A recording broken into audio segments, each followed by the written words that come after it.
ओम शांति। आज की अव्यक्त मुरली रिवाइज्ड कोर्स 30th जनवरी 88। हिम्मत का दूसरा कदम, सहनशीलता। ब्रह्मा बाप की जीवन कहानी। तो पिछली अव्यक्त मुरली थी हिम्मत का पहला कदम, समर्पणता। आज की मुरली में बाबा हमें समझा रहे हैं कि ब्रह्मा बाबा का हिम्मत का दूसरा कदम कौन सा था, जिस आधार से ब्रह्मा बाबा नंबर 1 बने। हिम्मत का दूसरा कदम, सहनशीलता। आज ऑलमाइटी अथॉरिटी बाप, निराकार परमात्मा पिता है, परम पिता परमात्मा है, शिव बाबा।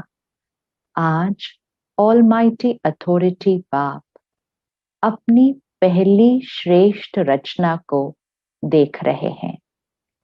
पहली रचना ब्राह्मणों की रचना है। तो बच्चे, निराकार परमात्मा की पहली रचना ब्राह्मण बच्चे। ब्राह्मण क्यों कहते हैं? भगवान को पहचाना, भगवान से ज्ञान और योग सीखकर अपनी स्थिति को श्रेष्ठ बनाया। तो स्थिति के आधार से बाबा ब्राह्मण बच्चे कहते हैं।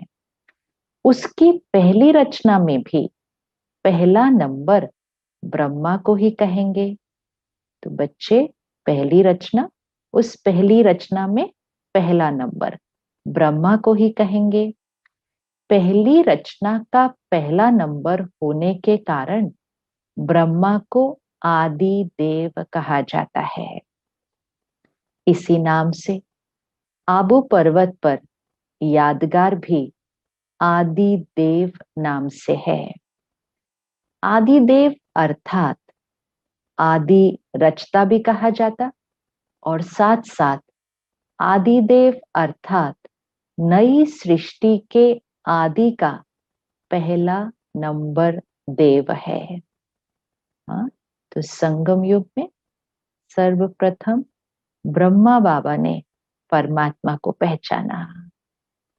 ब्रह्मा बाबा ने सर्वप्रथम बाबा के ज्ञान और योग को सीखकर फिर सब बच्चों को सिखाया। तो पहला बच्चा ब्रह्मा बाबा, और फिर सत्युगी सृष्टि में भी पहला देवता तो ब्रह्मा बाबा बनेंगे। तो इसलिए बाबा कह रहे दोनों युग के आधार से वो पहला नंबर है, इसलिए उनको आदि देव कहा जाता है। पहली देव आत्मा श्री कृष्ण के रूप में ब्रह्मा ही बनता है, इसलिए नई सृष्टि के आदि का आदि देव कहा जाता है।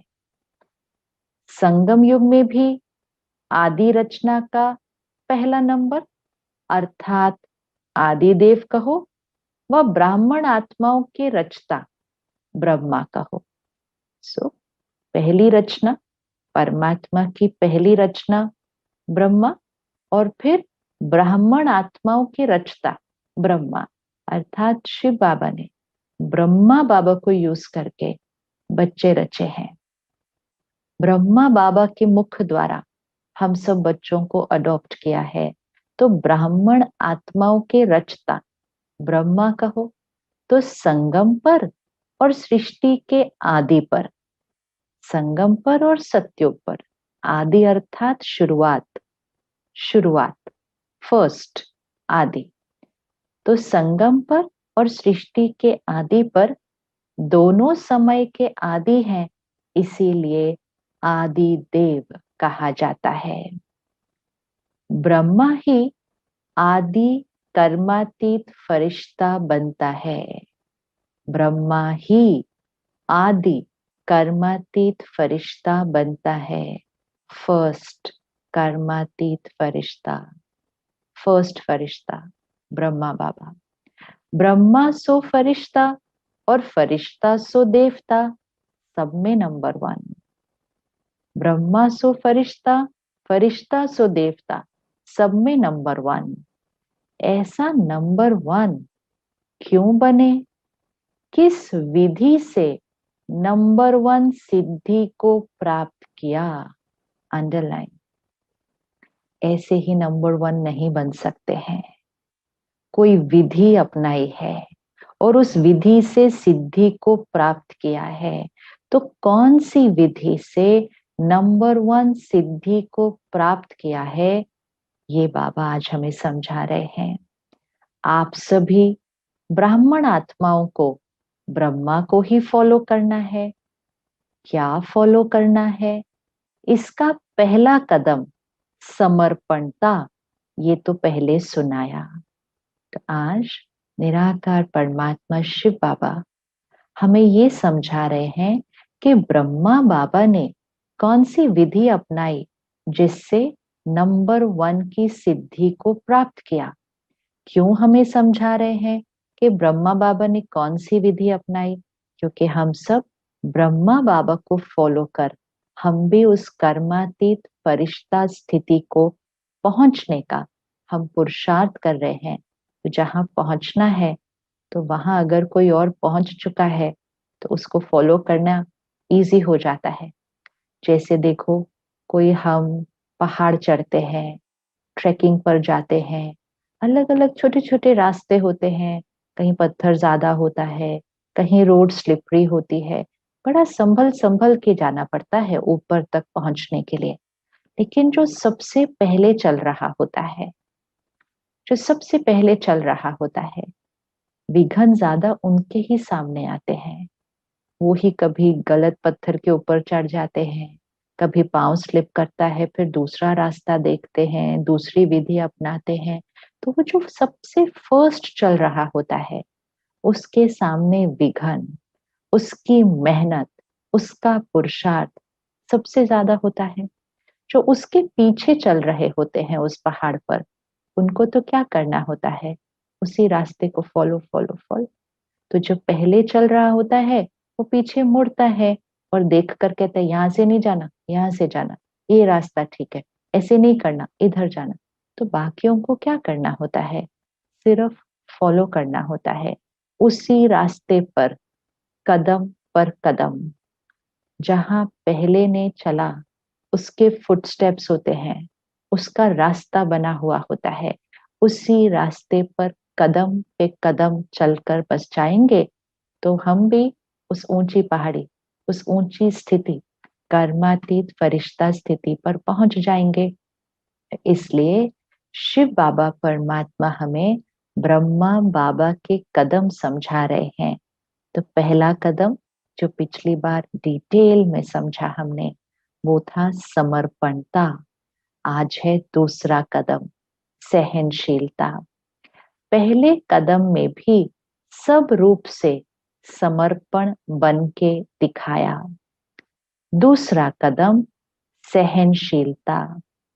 जब समर्पण हुए तो बाप से सर्वश्रेष्ठ वर्षा तो मिला, लेकिन दुनिया वालों से क्या मिला? हाँ, तो ब्रह्मा बाबा की कहानी सुना रहे हैं परमात्मा।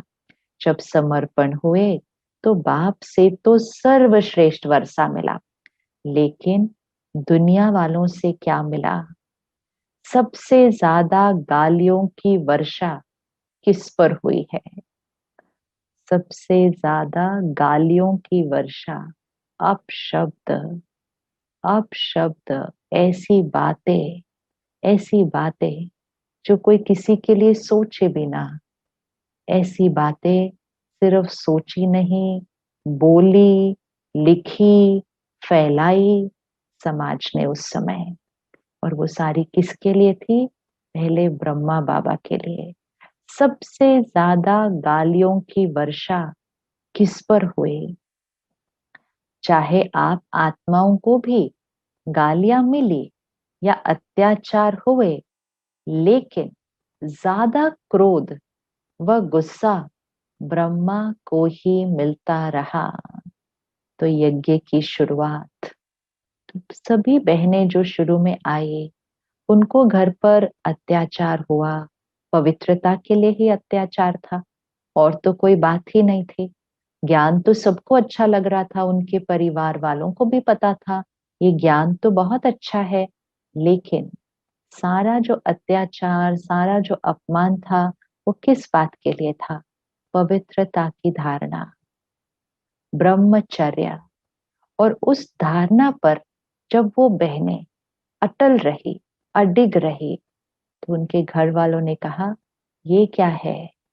ये वो बहनें, ये वो बच्चियां, ये वो माताएं जो एक शब्द नहीं बोलती थी ऊंची आवाज में, जो कभी अकेले घर से बाहर नहीं निकलती थी, आज वो ऐसी बात करती हैं, अपने पति की, अपने पिता की, अपने भाई की कही हुई बात मानती नहीं है। ये क्या है? तो सारी उंगली किस पर उठी? ब्रह्मा बाबा पर। शिव बाबा पर क्यों नहीं उठी? क्योंकि शिव बाबा तो दिखाई नहीं देता। तो वो समाज को, वो परिवार वालों को, रिश्तेदारों को, किसी को क्या पता कि ये डायरेक्शन कौन दे रहा है। तो जो दिखा उसी पर सारी ग्लानि, अत्याचार, अपमान, बहुत कुछ हुआ। तो बाबा कहते हैं, भले आप सबको भी, तो सभी जो उस समय की, जो अब हमारी दादियां हैं, आप सभी को भी गालियां मिली, अत्याचार हुए, लेकिन ज्यादा क्रोध व गुस्सा ब्रह्मा को ही मिलता रहा। क्यों? क्योंकि सबने समझा कि ये सारी जो बहनें, माताएं इस तरह से ऐसी स्ट्रांग हो गई हैं, कहना नहीं मान रही हैं, पवित्रता की धारणा करना चाहती हैं, ये सब उस एक दादा लेखराज कहते थे ना उस समय, ये एक उसकी वजह से है। तो इसलिए सारी ग्लानि ब्रह्मा बाबा को मिली। लौकिक जीवन में जो कभी एक अपशब्द भी नहीं सुना, लेकिन ब्रह्मा बना, तो अब शब्द सुनने में भी नंबर वन रहा। हाँ? तो नंबर वन किस चीज में? अपशब्द सुनने में भी नंबर वन बना। लौकिक में एक अपशब्द भी नहीं सुना। तो लौकिक में दादा लेखराज को समाज से बहुत आदर, बहुत सम्मान, बहुत महिमा मिलती थी, क्योंकि उनका व्यक्तित्व वैसा था। वो जौहरी थे, लेकिन बहुत ईमानदार, परखी, एक्यूरेट, बहुत सिंसियर, और बहुत धार्मिक भी, बहुत धार्मिक भी। तो लौकिक जीवन के लिए भी कहा जाता कि जब वो महलों में जाते उस समय के, तो वो एक ही होते जिनको रानियों से मिलने की परमिशन होती, ताकि वो रानियों से मिलकर वो जो सारी ज्वेलरी होती है वो दिखाना, डिजाइन बनाना। तो वो रानियों से अलग से मिलने की परमिशन वो भी सिर्फ ब्रह्मा बाबा को उस समय पर। और वो ब्रह्मा बाबा, वो दादा लेखराज, जिनको लौकिक में एक अपशब्द भी नहीं मिला, सिर्फ मान सम्मान मिला, वो भी राजाओं महाराजाओं से भी मान सम्मान मिला, उसको, उस दादा लेखराज को ब्रह्मा बनने के बाद अपशब्द सुनने में भी नंबर वन रहा। सबसे ज्यादा सर्व के स्नेही जीवन व्यतीत की, लेकिन जितना ही लौकिक जीवन में सर्व के स्नेही रहे, उतना ही अलौकिक जीवन में सर्व के दुश्मन रूप बने। तो समाज तो वही था ना, वो ही लोग थे, कोई अलग लोग तो नहीं थे। तो वो ही समाज था, वो ही समाज में वो ही आत्मा। जब दादा लेखराज है तो सर्व के स्नेही, ऐसा नहीं कि स्थान बदला, कुछ बदला, सेम जगह, सेम शहर, सेम लोग, उन्हीं के साथ जिनके साथ व्यापार किया, उन्हीं के बीच रहते हुए सर्व के स्नेही थे, लेकिन अलौकिक। जैसे ही निराकार परमात्मा ने ब्रह्मा रथ का आधार लिया, ब्रह्मा मुख का आधार लिया, तो अलौकिक में सर्व के दुश्मन रूप बन गए, सर्व के स्नेही सर्व के दुश्मन रूप बने। बच्चों के ऊपर अत्याचार हुआ तो स्वतः ही इनडायरेक्ट बाप के ऊपर अत्याचार हुए, लेकिन सहनशीलता के गुण से, व सहनशीलता की धारणा से मुस्कुराते रहे, कभी मुरझाए नहीं। अंडरलाइन। अब ये हमारे लिए शिक्षा है। हमारा तो कोई इतना अपमान होता नहीं, ऐसे अपशब्द होते नहीं। हमारे बारे में तो न्यूज़पेपर में कोई पब्लिकली लिख नहीं रहा, देश विदेश में। तो ब्रह्मा बाबा के लिए तो देश में भी लिखा, विदेश के न्यूज़पेपर्स में भी लिखा, बहुत कुछ हुआ उस समय।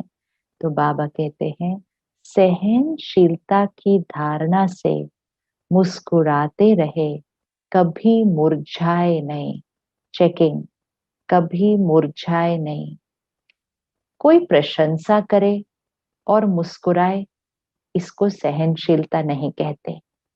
लेकिन दुश्मन बन क्रोधित हो, अपशब्दों की वर्षा करे, ऐसे समय पर भी सदा मुस्कुराते रहना, संकल्प मात्र भी मुरझाने का चिन्ह चेहरे पर न हो, इसको कहा जाता है सहनशील। अंडरलाइन कर लीजिए अच्छी तरह से कि कोई प्रशंसा करे और हम मुस्कुराएं, उसको सहनशीलता नहीं कहा जाता। दुश्मन बन क्रोधित हो, अपशब्दों की वर्षा करे, ऐसे समय पर भी सदा मुस्कुराते रहना। कहाँ मुस्कुराते रहना? मुस्कुराते रहना मतलब एक संकल्प भी में हिले नहीं। Untouched, detached. डिटैच्ड कर्म संबंध में है, कर्म बंधन में नहीं है जो दूसरे का व्यवहार स्थिति को हिला दे। तो मुस्कुराते रहना, संकल्प मात्र भी मुरझाने का चिन्ह चेहरे पर न हो। अगर यहाँ मुरझाते तो चेहरे पर दिखाई देता। इसको कहा जाता है सहनशील। अब हम ब्रह्मा बाबा के कदम पर कदम फॉलो कर रहे हैं। हमें तो 1% भी अपशब्द नहीं मिलता जो ब्रह्मा बाबा को मिला। तो अगर ब्रह्मा बाबा इतने अपशब्द, इतना अपमान, इतना अत्याचार, पब्लिक ह्यूमिलिएशन ये सहन करते हुए भी मुस्कुराते हुए, संकल्प मात्र भी मुरझाए नहीं, तो हमारे को जो छोटी छोटी बातें कभी कोई कह दे, कोई कुछ हो जाए, कोई हमारे बारे में कुछ कह दे, संकल्प मात्र भी मुरझाना नहीं और मुस्कुराते रहना अंदर पहले स्थिति में।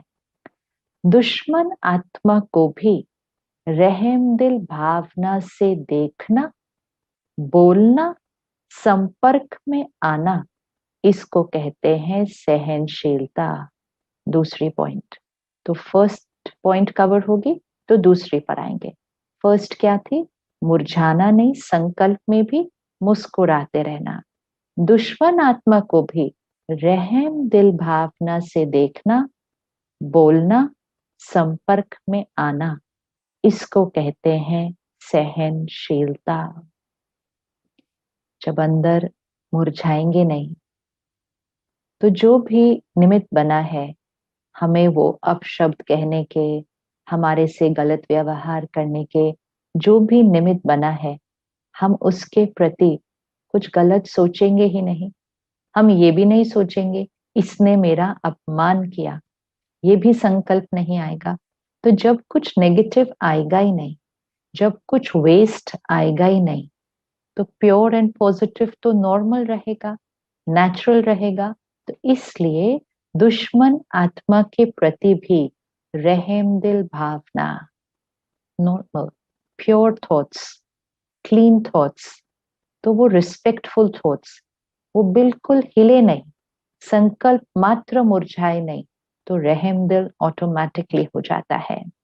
दुश्मन आत्मा को भी रहम दिल भावना से देखना, बोलना, संपर्क में आना, इसको कहते हैं सहनशीलता। स्थापना के कार्य में, सेवा के कार्य में कभी छोटे कभी बड़े तूफान आए। जैसे यादगार शास्त्रों में महावीर हनुमान के लिए दिखाते हैं कि इतना बड़ा पहाड़ भी हथेली पर एक गेंद के समान ले आया। हनुमान जी के लिए क्या दिखाते हैं? पूरा पहाड़ ही हथेली पर ले आए, जैसे कि गेंद पकड़ी हुई थी, बॉल। ऐसे कितनी भी बड़ी पहाड़ समान समस्या हो, तूफान हो, विघ्न हो, लेकिन पहाड़ अर्थात बड़ी बात को छोटा सा खिलौना बनाए, खेल की रीति से सदा पार किया, वह बड़ी भारी बात को सदा हल्का बनाए, स्वयं भी हल्के रहे और दूसरों को भी हल्का बनाया। इसको कहते हैं सहनशीलता। थर्ड पॉइंट क्या है सहनशीलता?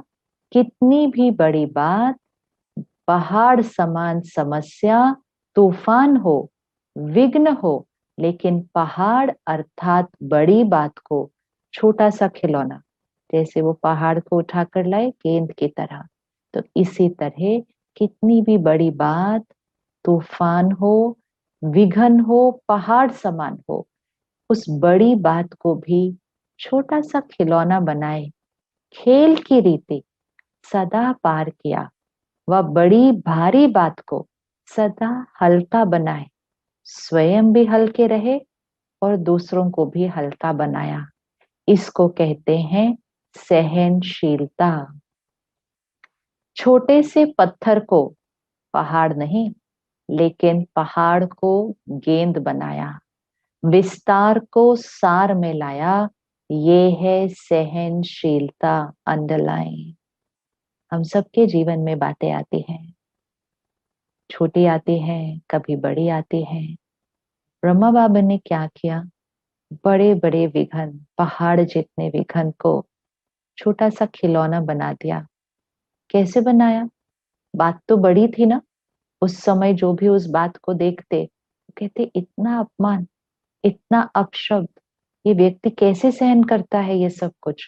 पेपर में ओपनली ऐसी चीजें लिखी हुई हैं जिसमें कुछ भी सच नहीं था।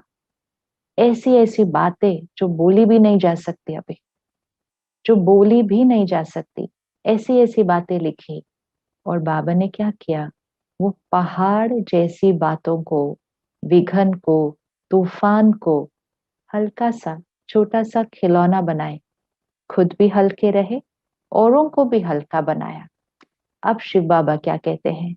छोटे से पत्थर को पहाड़ नहीं, लेकिन पहाड़ को गेंद बनाया, विस्तार को सार में लाया। अंडरलाइन। हम क्या करते हैं? छोटी बात होती है, लेकिन वो छोटी बात, ऐसा क्यों, ऐसा कैसे, मेरे साथ ऐसा क्यों, इनको ऐसा नहीं करना चाहिए था, ऐसा नहीं होना चाहिए था, अब हम क्या करेंगे, अब क्या होगा? तो वो बात जो छोटी होती है, हम उसको पहाड़ बना लेते हैं। और बाबा क्या सिखा रहे हैं? पहाड़ को खिलौना बनाना। कैसे? विस्तार को सार में लाया। तो बात छोटी होती है या बात बड़ी होती है, ये कैसे डिसाइड होगा? ये होता है हमारे नजरिए और आत्मा की शक्ति के आधार पर। हमारा नजरिया, आत्मा की शक्ति, अगर आत्मा की शक्ति कम होगी तो वो बात हमें बहुत बड़ी लगेगी। इतनी बड़ी प्रॉब्लम आई, इतनी बड़ी बात आई है। लेकिन अगर आत्मा की शक्ति बढ़े तो वो बात छोटी हो जाएगी। छोटी सी बात है, क्रॉस हो जाएगा, कुछ नहीं है इसके अंदर। तो बात बड़ी या छोटी, मैग्नीफाइंग ग्लास यहाँ पर है, यहाँ पर है।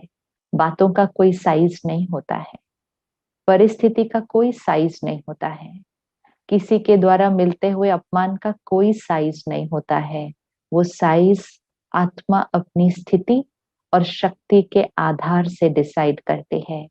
इसलिए बाबा हमेशा सिखाते हैं, कोई भी बात आ जाए, पहले कहो ये तो छोटी सी बात है, ये तो ड्रामा में आई हुई छोटी सी सीन है। पहले उसको छोटा बोलो, छोटा बोल कर ही उसको छोटा कर सकेंगे। किसी भी बात के लिए नहीं कहना इतनी बड़ी बात आई, बड़ी बात बोल दिया तो हम छोटे हो जाते हैं, बात बड़ी हो जाती है। हमें बात को छोटा करना है और खुद श्रेष्ठ स्थिति में जाकर पहाड़ को भी गेंद बनाना है। और उसकी विधि क्या है? विस्तार को सार में लाओ। विस्तार, बहुत ज्यादा बोलते हैं हम उस बात के बारे में, बहुत ज्यादा सोचते हैं हम उस बात के बारे में। तो निश्चय किधर है? निश्चय किधर है? तो विस्तार को सार में लाया, ये है सहनशीलता। विघ्नों को, समस्या को अपने मन में व दूसरों के आगे विस्तार करना, अर्थात पहाड़ बनाना। अंडरलाइन, ये विधि है सारी। विघ्नों को, अपने जीवन में आई हुई बातों को, समस्या को अपने मन में व दूसरों के आगे विस्तार करना, डिटेल में सुनाते जाना, अर्थात पहाड़ बनाना। लेकिन विस्तार में न बिंदी बन आगे बढ़े, इसको कहते हैं विस्तार को सार में लाना। विस्तार को सार में कैसे लाएंगे? नथिंग न्यू, ये तो पहले भी हुआ था, अभी भी है। बाबा हमारे साथ है, बाबा बैठा है, कोई चीज हमें हिला ही नहीं सकती। ये भी हम बहुत सहज क्रॉस कर देंगे। और हम भी क्या क्रॉस करेंगे, वो ही करवा देता है। लेकिन वो तब करवा सकता है अगर हमारी स्थिति स्थिति फुल स्टॉप लग के उसके साथ कनेक्टेड है। लेकिन अगर हमारी स्थिति विस्तार में जाती है, फिर दूसरों को भी सुनाते हैं, बाबा ने का वर्णन करते हैं, विस्तार में जाते हैं, तो हमारी स्थिति बाप से कनेक्टेड नहीं होती, बातों से कनेक्टेड हो जाती है, लोगों से कनेक्टेड हो जाती है। और अगर हमारी स्थिति बातों में उलझ गई, तो फिर बात की वाइब्रेशन हमारी स्थिति पर हावी हो जाएगी। अगर हमारी स्थिति में फुल स्टॉप निश्चय, बाबा से कनेक्शन, तो बाबा की स्थिति हम पर हावी हो जाएगी। और जब बाबा की स्थिति का प्रभाव हमारे पर पड़ता है, अर्थात बाबा की शक्ति, जैसे ही वो होता है, परिस्थिति क्रॉस होती है, हम कहते हैं मैंने तो कुछ किया ही नहीं। हमें फीलिंग आएगी मैंने तो इसमें कुछ किया ही नहीं, ये तो बाबा ने ही करवा दिया। तो बाबा ने ही करवा दिया का अर्थ क्या है? कि हमारी स्थिति में बाबा की स्थिति थी, क्योंकि हमने फुल स्टॉप लगाकर, समर्पण करके, सहन करके, शांत रहे, स्थिर रहे, सीन आएगा जाएगा पता भी नहीं चलेगा। तो ये बहुत इंपॉर्टेंट बात है। विस्तार में नहीं जाना, संकल्प में भी नहीं, और दूसरों के आगे भी विस्तार में नहीं। नथिंग न्यू के फुल स्टॉप से बिंदी लगाए, बिंदी बन आगे बढ़े, इसको कहते हैं विस्तार को सार में लाना। सहनशील श्रेष्ठ आत्मा सदा ज्ञान योग के सार में स्थित हो, ऐसे विस्तार को, समस्या को, विघ्नों को भी सार में ले आती, जैसे ब्रह्मा बाप ने किया। सहनशील आत्मा के लक्षण और विधि, सदा ज्ञान योग के सार में स्थिति हो, ऐसे विस्तार को, समस्या को, विघ्नों को भी सार में ले आते, जैसे ब्रह्मा बाप ने किया। जैसे लंबा रास्ता पार करने में समय, शक्तियां समाप्त हो जाती हैं, अर्थात ज्यादा यूज होती हैं, ऐसे ही विस्तार है लंबा रास्ता पार करना, और सार है शॉर्टकट रास्ता पार करना। कितना simple, sweet example, easy to remember, बहुत सहज है इसको याद करना। कि लंबा रास्ता, कहीं भी जाने पर हम क्या चेक करेंगे? शॉर्टकट। शॉर्टकट में जल्दी पहुंचेंगे, सहज पहुंचेंगे, समय और शक्ति दोनों बचेगी। लंबा रास्ता पार करने में समय, शक्तियां समाप्त हो जाती है, अर्थात ज्यादा यूज होती। ऐसे विस्तार है लंबा रास्ता, और सार है शॉर्टकट रास्ता पार करना। पार तो दोनों ही करते हैं, लेकिन शॉर्टकट करने वाले समय और शक्तियों की बचत होने के कारण निराश नहीं होते, दिल शिकस्त नहीं होते, सदा मौज में मुस्कुराते पार करते हैं। इसको कहा जाता है सहनशीलता। आज की मुरली से सहनशीलता की पॉइंट्स निकालने हैं। बाबा बार बार कहते हैं इसको कहा जाता है सहनशीलता। तो बाबा कह रहे हैं पार तो दोनों ही कर लेते हैं, अर्थात समस्या को क्रॉस तो दोनों ही कर लेते हैं। हाँ, लेकिन वो जो समय बीता बीच में, कि ये सिचुएशन आई, विघन आया और ये क्रॉस हो गई, विघन खत्म हो गया, प्रॉब्लम फिनिश हो गई। लेकिन वो जो समय होता है उसमें विस्तार में गए तो फिर क्या होगा, निराश होंगे। क्यों निराश होंगे? स्थिति घटती जा रही है। जितना परिस्थिति के बारे में सोचते जाते हैं, हताश होते जाते हैं, औरों को वर्णन करते जाते हैं, निराश होते हैं, दिल शिकस्त होते हैं। लेकिन अगर सार में आ जाते हैं तो समय और शक्तियां बच जाती हैं, निराश नहीं होते, दिल शिकस्त नहीं होते, सदा मौज में मुस्कुराते हुए पार करते हैं। इसको कहा जाता है सहनशीलता। सहनशीलता की शक्ति वाला कभी घबराएगा नहीं कि क्या ऐसा भी होता है क्या, क्वेश्चन नहीं। सदा संपन्न होने के कारण ज्ञान की, याद की गहराई में जाएगा। आत्मा संपन्न, परिस्थिति बड़ी से बड़ी आ जाए, स्थिति में ज्ञान और योग, ज्ञान और याद की गहराई में जाएगा। घबराने वाले कभी गहराई में नहीं जा सकते। अंडरलाइन, जो घबरा गया, प्रश्न चित्त हो गया, ऐसा भी हो सकता है ये जिसने सोचा वो गहराई में जा नहीं सकते।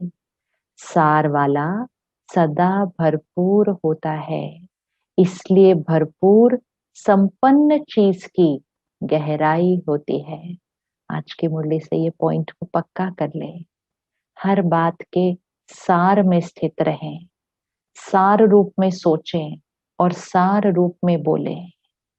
विस्तार में सोचना और फिर विस्तार में वर्णन करना समय और शक्ति घटाता है। तो बाबा कहते सार वाला सदा भरपूर होता है, विस्तार वाला खाली होता है, इसलिए खाली चीज सदा उछलती रहती है, उछलते रहते हैं ना, डिस्टर्ब होते रहते हैं। तो विस्तार वाला ये क्यों, ये क्या, ऐसे नहीं, वैसे, ऐसा होना नहीं चाहिए, ऐसे संकल्पों में भी उछलता रहेगा और वाणी में भी सबके आगे उछलता रहेगा। बाबा हमें क्लियर हमारी थॉट्स और वर्ड्स भी दिखा देते हैं कि जब हम विस्तार में जाते हैं, ये क्या, ऐसे नहीं, वैसा, ऐसा होना नहीं चाहिए, ऐसे संकल्पों में उछलता रहेगा और वाणी में भी सबके आगे उछलता रहेगा। और जो हद से ज्यादा उछलता है तो क्या होगा, हाफता रहेगा। फिजिकल, जो हद से ज्यादा उछलता रहता है वो हाफता रहेगा, ब्रेथलेस हो जाता है, स्वयं ही उछलता, स्वयं ही हाफता और स्वयं ही फिर थकता। तो कोई बहुत उछल कूद खुद ही करता रहता है, फिर खुद ही हाफता है, ब्रेथलेस हो जाता है, फिर खुद ही थक जाता है। सहनशील इन सब बातों से बच जाता है, इसलिए सदा मौज में रहता, उछलता नहीं, उड़ता है।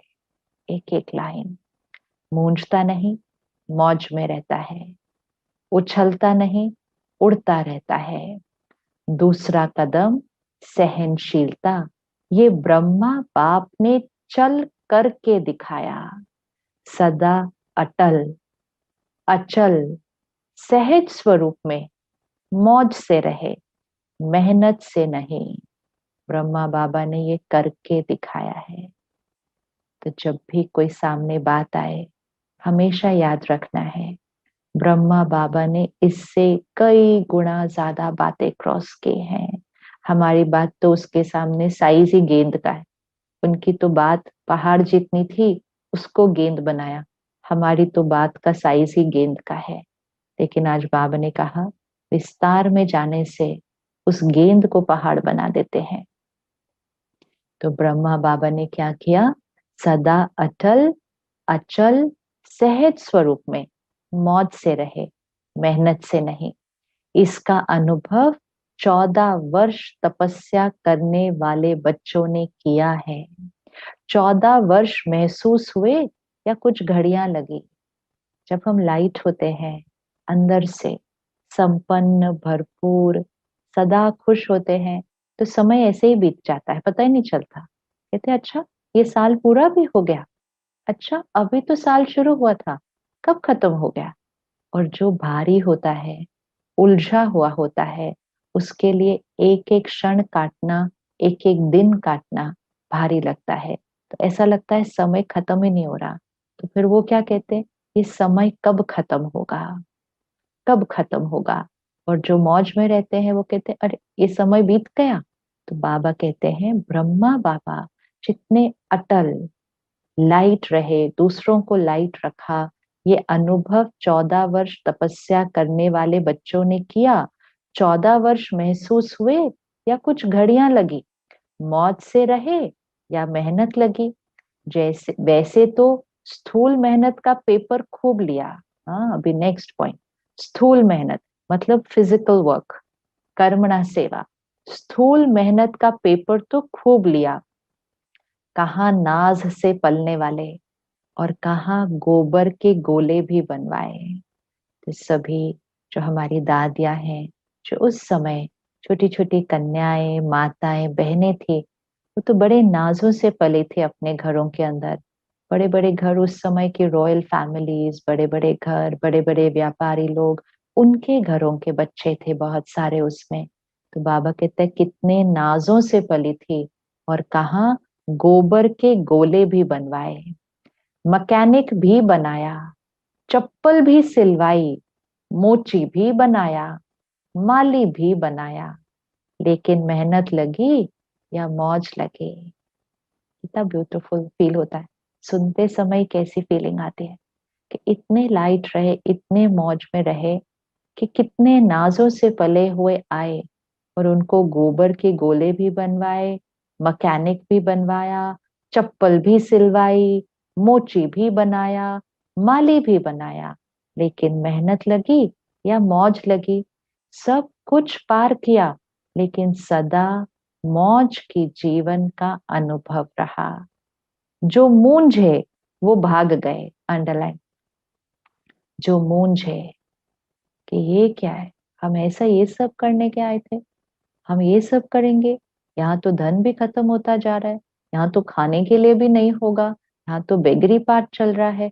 ये सब जो मूंझ है, निश्चय की कमी, सहनशीलता की शक्ति की कमी, तो दोनों कदम में फेल हुए।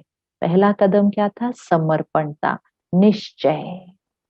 तो पिछली बार की मुरली में बाबा ने क्या कहा, 11 बज गए थे, आटा नहीं था, लेकिन ब्रह्मा बाबा को संकल्प में भी संशय नहीं आया। संपूर्ण समर्पण, मैं बाप का, बच्चे बाप के, वो देखेगा। संकल्प में भी नहीं हिले, तो वो निश्चय, समर्पणता। फिर आज का पहला कदम, दूसरा कदम सहनशीलता। जो मूंझे वो भाग गए, मूंझे वो भाग गए। जिसकी स्थिति हिलेगी वो कंफ्यूज हो जाएगा, उसको डाउट आएगा, उसको आने वाले समय का डर लगेगा, पता नहीं यहाँ आगे क्या होने वाला है, और इतना लोगों की निंदा सुननी, ये सब के लिए थोड़ी हम यहाँ आए थे। जो मूंझे वो भाग गए, और जो मौज में रहे वो अनेकों को मौज की जीवन का अनुभव करा रहे हैं। अंडरलाइन, अंडरलाइन इसको विजुअली देखते हैं। वो समय जो बड़े बड़े घरों से आए, नाजों से पले और शिव बाबा के बने, अत्याचार हुआ, अपमान हुआ, अपशब्द की वर्षा हुई, बहुत सारी और भी चीजें हुई, पिकेटिंग हुई, हिंसा भी हुई, केसेस भी हुए, कोर्ट केसेस भी हुए, क्या कुछ नहीं देखा है हम सब ने, तो अपने जीवन में कुछ भी नहीं देखा है उसके मुकाबले। सब कुछ हुए, वो सबको भी क्रॉस किया। फिर नाजों से पले थे, मोची बने, मैकेनिक बने, माली बने, ड्राइवर बने, गोबर के गोले बनाए, वो भी किया। धन खत्म हो गया, बेगरी पाठ को भी क्रॉस किया। तो बाबा ने कहा इस सब में जो मूंझे वो भाग गए, जो मौज में रहे वो अनेकों को मौज के जीवन का अनुभव करा रहे हैं। तो हमारी दादियां, हमारे सारे बड़े, जिन्होंने वो सब कुछ क्रॉस किया, लेकिन वो खुद मौज में रहे, और उस स्थिति के कारण आज वो सब निमित्त बने, लाखों लाखों लाखों आत्माओं को मौज की जीवन बनाने के लिए वो बीज बने, कोर बना वो, जिससे इस पूरे यज्ञ का वृक्ष बना है। सारे विश्व में आज लाखों लाखों लाखों बच्चे मौज की जीवन जी रहे हैं, क्योंकि वो उस परिस्थिति में समर्पण कर, सहन कर मौज में रहे। बाबा कहते अभी भी अगर वही 14 वर्ष रिपीट करे तो पसंद है ना। अभी तो सेंटर पर अगर थोड़ा सा स्थूल काम भी करना पड़ता है तो सोचते हैं इसके लिए सन्यास किया, क्या हम इस काम के लिए आए हैं? मौत से जीवन जीना, इसको ही ब्राह्मण जीवन कहते हैं। चाहे स्थूल साधारण काम हो, चाहे हजारों की सभा बीच स्टेज पर स्पीच करनी हो, दोनों मौज से करें। अंडरलाइन, इसको अंडरलाइन, बहुत डबल अंडरलाइन करना है। ब्राह्मण जीवन अर्थात मौज से जीवन जीना। क्या काम कर रहे हैं उस आधार से स्थिति कभी नहीं हो सकती है, क्योंकि वो भी तो कर्म बंधन है कि जो हम कर रहे हैं उस आधार से स्थिति है। जो हम कर रहे हैं उस आधार से स्थिति तो कलयुग में होती है, क्योंकि आत्मा की शक्ति कम है तो वो कुछ करती है जिससे उसको अच्छा फील होता है। कहते ये करते हैं ना तो मुझे अच्छा फील होता है, ये नया हम करते हैं ना तो हमें अच्छा फील होता है, ये काम तो बहुत बोरिंग है, इसको करते हुए हमें बोर फील होता है, ये काम तो मुझे बिल्कुल ही अच्छा नहीं लगता। तो अर्थात जो हम कर रहे हैं उसके आधार पर स्थिति हो, वो कलयुग की स्थिति है। संगम युग, संगम युग क्या है? स्थिति हमेशा मौज में है और मौज में रहकर कोई भी काम कर सकते हैं। स्थिति का प्रभाव कर्म पर पड़ेगा, कर्म का प्रभाव स्थिति पर नहीं। अगर जो हम कर रहे हैं, चाहे हम लौकिक काम कर रहे हैं, चाहे हम सेंटर पर सेवा कर रहे हैं, हम जो भी कर रहे हैं, अगर उसका प्रभाव स्थिति पर पड़ रहा है तो हम कर्म बंधन में हैं, कर्म संबंध में नहीं। तो ब्राह्मण जीवन मौज की जीवन है, चाहे स्थूल साधारण काम हो, चाहे हजारों की सभा के बीच स्टेज पर स्पीच करनी हो, दोनों मौज से करें। इसको कहा जाता है मौज की जीवन जीना। मुझे नहीं, हमने तो समझा नहीं था कि सरेंडर होना अर्थात ये सब करना होगा। मैं तो टीचर बनकर आई हूँ, स्थूल काम करने के लिए थोड़ी ही सन्यास किया है। क्या ये ब्रह्मा कुमारी जीवन होती है? इसको कहते हैं मूंझने वाली जीवन। अंडरलाइन। भगवान हमारे संकल्प चेक करता है, देखता है और हमें आईना दिखा देते हैं कि ये है मूंझने वाली जीवन। ब्रह्मा कुमारी बनना अर्थात दिल की मौज में रहना, न कि स्थूल मौजों में रहना। सार रूप में, सार रूप में पावरफुल पॉइंट। ब्रह्मा कुमारी बनना अर्थात मौज में स्थिति में रहना, न कि स्थूल मौजों में रहना। दिल की मौज से किसी भी परिस्थिति में, किसी भी कार्य में मूंझने को मौज में बदल देंगे। और दिल के मूंझने वाले श्रेष्ठ साधन होते भी, स्पष्ट बात होते भी, सदा स्वयं मूंझे हुए होने के कारण स्पष्ट बात को भी मूंझा देंगे।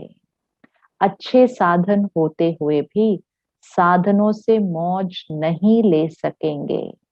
कलयुग को देख लो, साधनों के ऊपर अपनी स्थिति बनाई, जो हम काम कर रहे हैं उस पर अपनी स्थिति बनाई, तो सब कुछ होते हुए भी मौज में नहीं है, क्योंकि स्थिति कभी बाहर किसी चीज पर हो ही नहीं सकती है। तो मौज में नहीं है, मूंझे हुए हैं। बाबा कहते ब्रह्मा कुमारी बनना अर्थात स्थिति में मौज में रहना, स्थूल मौजों में नहीं। दिल की मौज से स्थिति मौज में है, किसी भी परिस्थिति में, किसी भी कार्य में मूंझने को भी मौज में बदल देंगे। और जो दिल के मूंझने वाले हैं, श्रेष्ठ साधन होते हुए भी, स्पष्ट बात होते हुए भी, सदा स्वयं मूंझे हुए होने के कारण स्पष्ट बात को भी मूंझा देंगे। अच्छे साधन होते हुए भी साधनों से मौज नहीं ले सकेंगे। ये कैसे होगा? ऐसा नहीं, ऐसा होगा।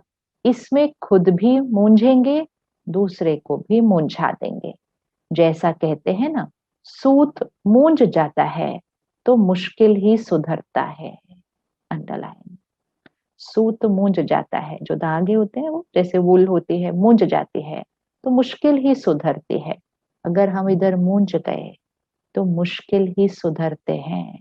तो ध्यान रखना है, चाहे कुछ भी बात आ जाए, यहाँ नहीं मूंझना। ये कलयुग का अंतिम समय चल रहा है दुनिया के अंदर। स्थिति में तो संगम युग और सत्युगी संस्कार है। तो कलयुगी सृष्टि का अंतिम समय, बातें तो आएंगी ही, बातें तो आएंगी ही, लेकिन बातों में अगर ये सत्युगी स्थिति की बजाय मूंझ वाली स्थिति हो गई तो बाबा ने कहा सूत मूंझा होता है, मुश्किल सुधरता है। अच्छी बात में भी मूंझेंगे तो घबराने वाली बात में भी मूंझेंगे, क्योंकि वृत्ति मूंझी हुई है, मन मूंझा हुआ है। तो स्वतः ही वृत्ति का प्रभाव दृष्टि पर, और दृष्टि के कारण सृष्टि भी मूंझी हुई दिखाई देगी। बहुत ब्यूटीफुल चेकिंग है। अच्छी बात में भी मूंझे हुए होंगे, घबराने वाली बात में भी मूंझे हुए होंगे, क्योंकि वृत्ति मूंझी हुई है। स्थिति, वृत्ति, संस्कार यहाँ यहाँ मूंझे हुए हैं। मन मूंझा हुआ है तो स्वतः ही वृत्ति का प्रभाव दृष्टि पर, और दृष्टि के कारण सृष्टि भी मूंझी हुई दिखाई देगी। वो परिस्थिति इतनी कॉम्प्लिकेटेड होती नहीं है, लेकिन हमारी स्थिति कॉम्प्लिकेटेड होती है तो हमें परिस्थिति कॉम्प्लिकेटेड लगती है। कलयुगी दुनिया में आजकल लोग कहते हैं लाइफ इज वेरी कॉम्प्लिकेटेड, रिश्ते वेरी कॉम्प्लिकेटेड, हर चीज को कॉम्प्लिकेटेड बोलते हैं, हर चीज को कॉम्प्लिकेटेड बोलते हैं। क्यों इतना कॉम्प्लिकेटेड है हर चीज? तो बाबा कहते क्योंकि स्थिति कॉम्प्लिकेटेड है। स्थिति में मूंझे हुए हैं, वृत्ति मूंझी हुई है, तो दृष्टि भी मूंझी हुई, और दृष्टि की वजह से सृष्टि अर्थात हमारी दुनिया वो भी मूंझी हुई दिखाई देगी। ब्रह्मा कुमारी जीवन अर्थात ब्रह्मा बाप समान मौज की जीवन, लेकिन इसका आधार है सहनशीलता। तो सहनशीलता की इतनी विशेषता है, ऐसी विशेषता के कारण ब्रह्मा बाप सदा अटल अचल रहे। दो प्रकार के सहनशीलता के पेपर सुनाए।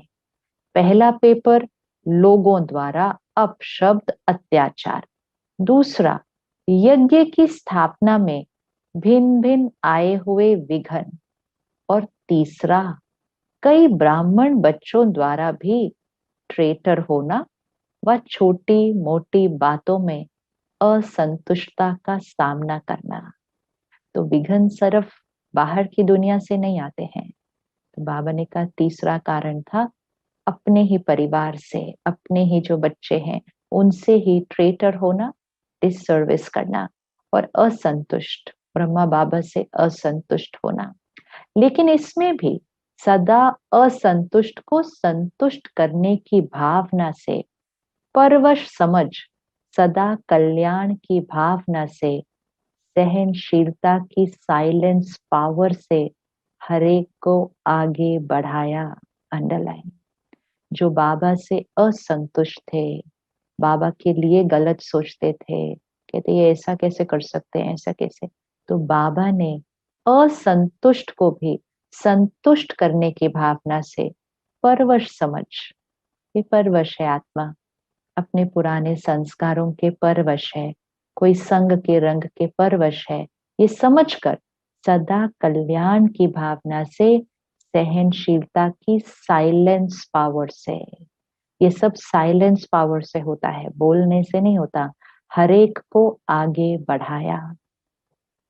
सामना करने वालों को भी मधुरता और शुभ भावना, शुभ कामना से सहनशीलता का पाठ पढ़ाया। सामना करने वालों को भी मधुरता और शुभ भावना, शुभ कामना से सहनशीलता का पाठ पढ़ाया। जो आज सामना करता वो कल क्षमा मांगता। उनके मुख से भी यही बोल निकलते, बाबा तो बाबा है। इसको कहा जाता है सहनशीलता द्वारा फेल को भी पास बनाए, विघन को पास करना। जो फेल हो गया था बच्चा, हताश हो गया था, निराश हो गया था, अपने पुराने संस्कारों के परवश होकर व्यवहार कर रहा था, उसको भी फेल को भी पास बनाए और खुद विघन को पास करना। तो दूसरा कदम सुना, किस लिए? कदम पर कदम रखो। इसको कहा जाता है फॉलो फादर, अर्थात बाप समान बनना। बनना है या सिर्फ दूर से देखना है? बहादुर हो ना। पंजाब महाराष्ट्र दोनों ही बहादुर हो, सब बहादुर हो। देश विदेश के सभी अपने को महावीर कहते हैं। किसी को भी प्यादा कहो तो मानेगा। इससे सिद्ध है कि सभी अपने को महावीर समझते हैं। महावीर अर्थात बाप समान बनना। समझा? अच्छा। देश विदेश के सर्व बाप समान सदा बुद्धि से समर्पित आत्माओं को सदा हर परिस्थिति में हर व्यक्ति से सहनशील बनकर हर बड़ी बात को छोटा कर सहज पार करने वाले, सदा विस्तार को सार रूप में लाने वाले, सदा ब्राह्मण जीवन मौज की जीवन जीने वाले, ऐसे बाप समान बनने वाले महावीर श्रेष्ठ आत्माओं को बाप दादा का समान भव की स्नेह संपन्न याद प्यार और नमस्ते। क्या वरदान दिया बाबा ने याद प्यार में? समान भव। हम रूहानी बच्चों की रूहानी बाप दादा को याद प्यार, गुड मॉर्निंग, नमस्ते और शुक्रिया। पाठियों से मुलाकात, कुमारों से। कुमारों की विशेषता क्या है? कुमार जीवन श्रेष्ठ जीवन है क्योंकि पवित्र जीवन है, और जहां पवित्रता है वहां महानता है। कुमार अर्थात शक्तिशाली, जो संकल्प करे वो कह सकते हैं। कुमार अर्थात सदा बंधन मुक्त बनने और बनाने वाले।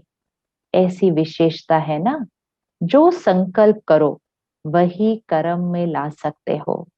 स्वयं भी पवित्र रहे, औरों को भी पवित्र रहने का महत्व बता सकते हो। ऐसी सेवा के निमित्त बन सकते हो।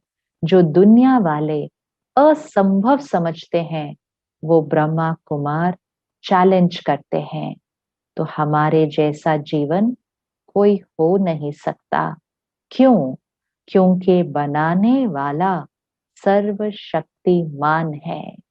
दुनिया वाले कितना भी प्रयत्न करते हैं लेकिन आप जैसे पावन नहीं बन सकते हैं। आप सहज ही पावन बन गए। सहज लगता है ना? या दुनिया वाले जैसे कहते हैं ये अननेचुरल है। हाँ, तो पवित्रता ब्रह्मचर्य को दुनिया वाले क्या कहते हैं? ये तो अननेचुरल है। तो बाबा कहते आपको ऐसा लगता है? कुमारों की परिभाषा ही है चैलेंज करने वाले, परिवर्तन कर दिखाने वाले, असंभव को संभव करने वाले। दुनिया वाले अपने साथियों को संग के दोष में ले जाते हैं और आप सबको बाप के संग में ले आते हो। उन्हें अपना संग नहीं लगाते, बाप के संग का रंग लगाते हो, बाप समान बनाते हो। ऐसे हो ना। कुमार अर्थात सदा अचल अडोल, कैसी भी परिस्थिति आ जाए लेकिन डगमग होने वाले नहीं, क्योंकि आपका साथी स्वयं बाप है। जहां बाप है वहां सदा ही अचल अडोल होंगे। जहां सर्वशक्तिवान होगा वहां सर्व शक्तियां होंगी। सर्व शक्तियों के आगे माया कुछ कर नहीं सकती।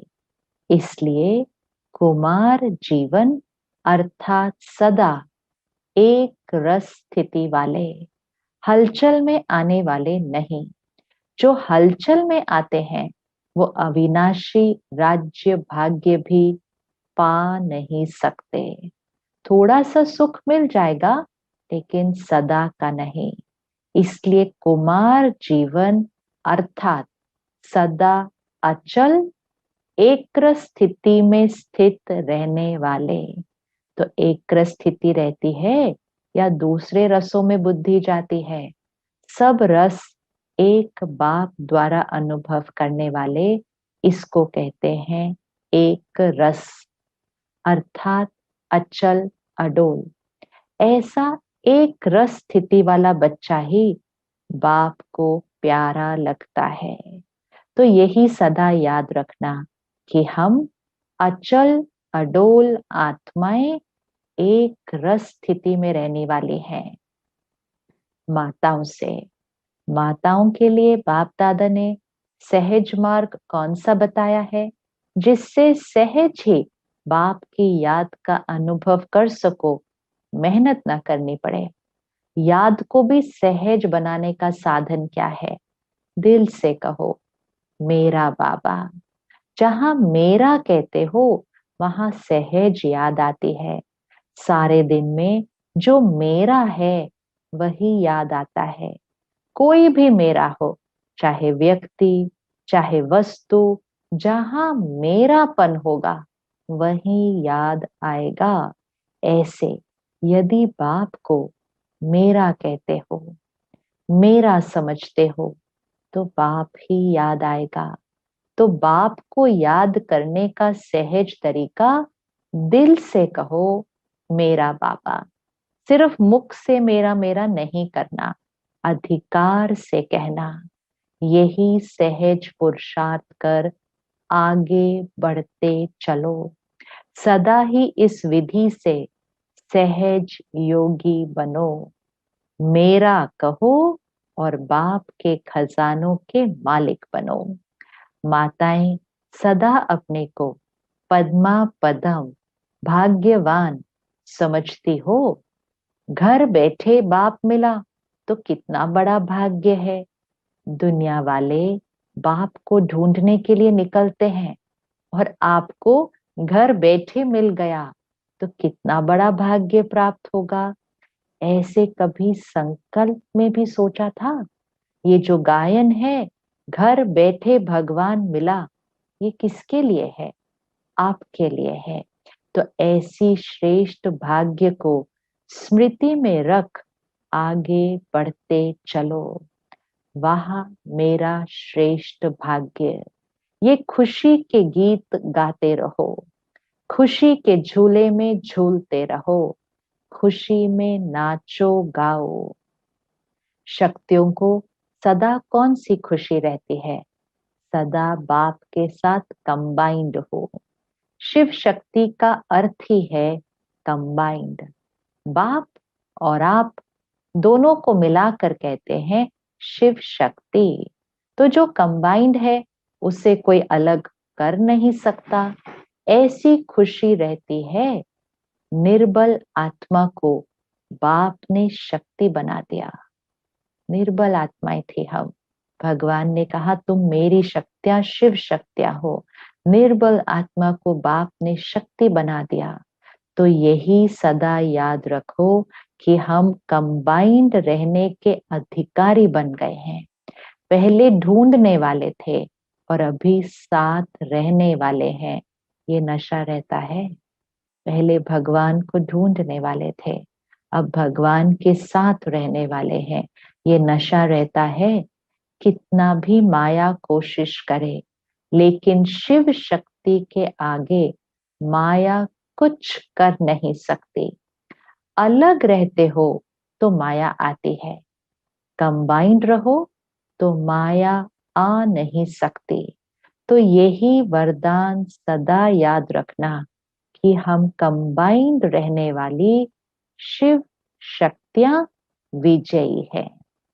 अच्छा, वरदान, कंफ्यूज होने के बजाय, आज की मुरली में क्या था, मूंझना नहीं है, कंफ्यूज नहीं होना, कंफ्यूज होने के बजाय लूज कनेक्शन को ठीक करने वाले समस्या मुक्त भव।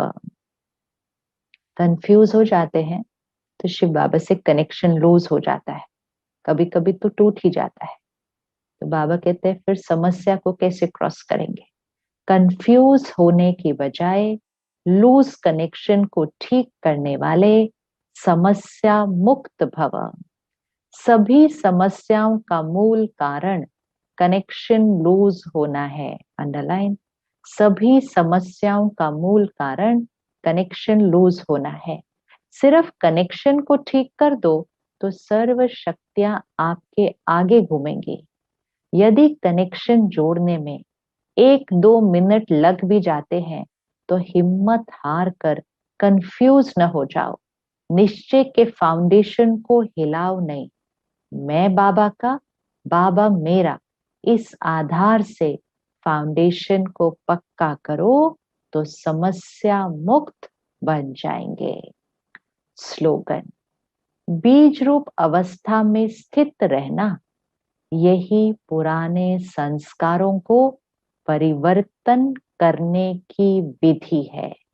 बीज रूप अवस्था में स्थित रहना यही पुराने संस्कारों को परिवर्तन करने की विधि है।